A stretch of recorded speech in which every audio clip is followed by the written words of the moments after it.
Nagkakagulo na ang standings ng Japan B-League at napakahirap isipin na kahit sa presence ni Kai ay hindi pa rin sapat na makaalagwa ang Yokohama B Crusaders sa standings.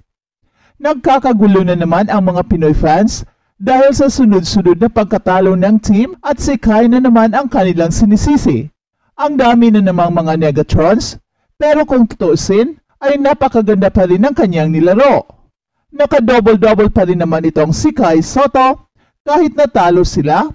Ang problema sa Yokohama ay hindi naman nagmula sa ating idol kundi sa kanilang bulok na sistema. Ang dami kasi mga pagkakataon na open si Kai in a scoring position pero ayaw na naman siyang pasahan at ito ang hindi ko maintindihan.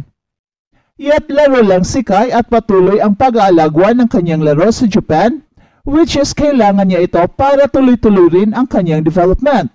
Maganda na kasi ang development niya at pataas ang kanyang trajectory sa kanyang development at napaka-consistent pa niya. And with Yokohama B Crusaders out of the picture sa playoffs ay magandang tingnan, mabuti kung meron bang pagkakaiba ang paglalaro ng Yokohama ngayong out of contention na sila. It's either mas gagaling sila dahil nothing to lose na ang team at wala nang masyadong pressure or sumadsad na ang laro dahil wala nang enough motivation.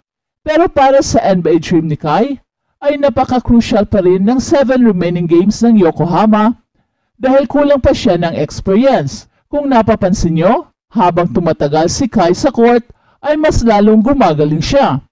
At mas naipakita na niya ang iba't iba niyang mga moves. Very skilled player kasi itong si Kai, pero nagkulang lang talaga sa playing time. At ngayon meron na siyang playing time, at bawat laro ay mayroong bago. Sometimes ay nahihirapan pa si Kai pagdating sa kanyang mga decision makings kung ano ang gagawin niya sa bola kapag nakakatanggap ito ng pasa. Very tentative pa si Kai at magiging automatic lang ang lahat kapag magiging enough na ang kanyang experience. And Kai still has 7 games na makukuha ang tamang experience. Ito kasi ang problema ng mga batang players na katulad ni Kai. Napaka-skilled pero kulang sa experience. Kailangan talaga ng playing time ni Kai upang mapadali ang kanyang development at makukuha na niya kagad ang kanyang full potential. At sa ngayon, ay kailangan pa ni Kai ang more playing time at a minimum of 13 minutes playing time, and that's the time na masasabi natin na tama na ang kanyang timpla. Sa ngayon ay malaki na ang kaibahan ng playing time ni Kai pero malayo pa sa 30 minutes playing time which I doubt kung makukuha na ito ni Kai in the last 7 remaining games ng Yokohama. Kai Sotto, binalagbag ang import ng si Horses Mikawa na kung saan sa isang play ay nangbuli na naman itong si Kai sa ilalim at wala nang nagawa ang kalabang import. Look at this play. Isang low post play pero kakaibang move ito ni Kai dahil instead na lumayo ang kanyang defender ay inararo niya ang import para sa isang shoot 2 points.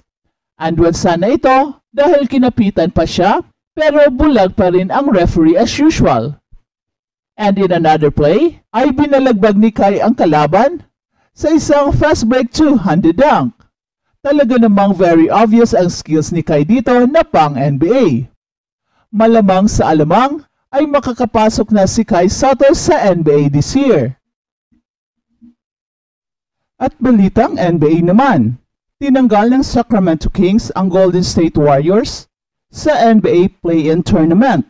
Si Keegan Murray ay nagtala ng 32 points at idinagdag ni De'Aaron Fox ang kanyang 24 points at nanatiling buhay ang Sacramento Kings sa NBA Play-In Tournament.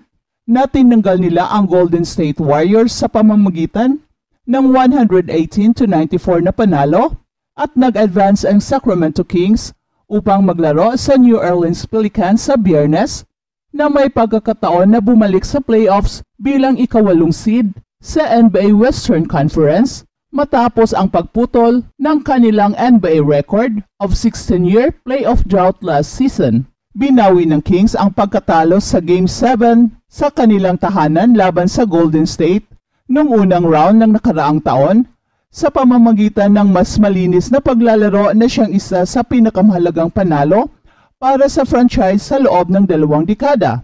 Ang pagkatalo ay nagpatuloy sa Golden State sa labas ng playoffs para sa ikatlong beses sa nakalipas na 5 season, kabilang ang 2 pag-alis sa play-in tournament. Nagkamali ang Warriors ng 16 turnovers, nagbigay ng 15 offensive rebounds, at masyadong maraming open three-pointers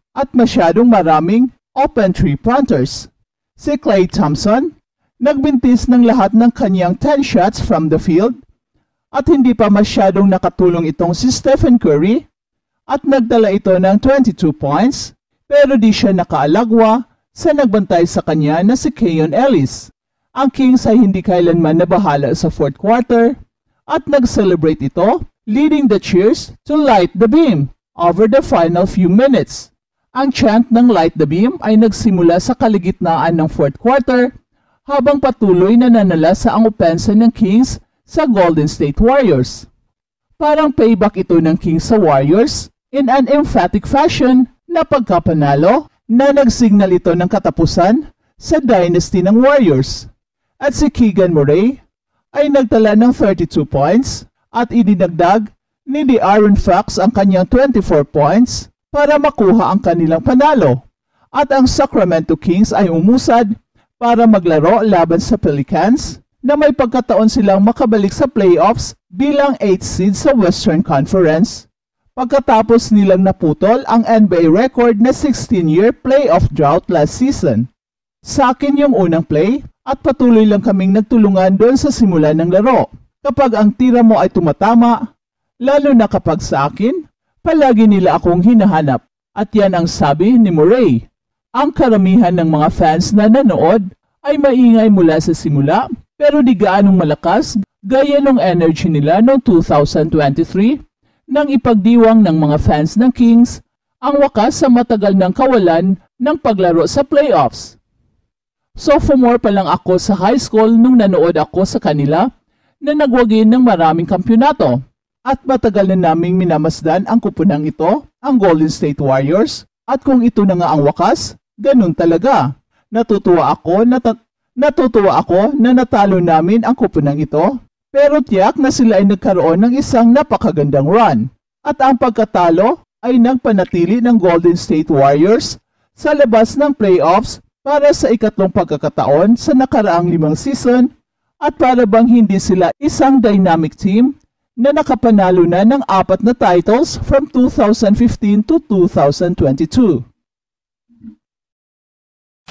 そしてここは自ら持っていきましたがオーガスト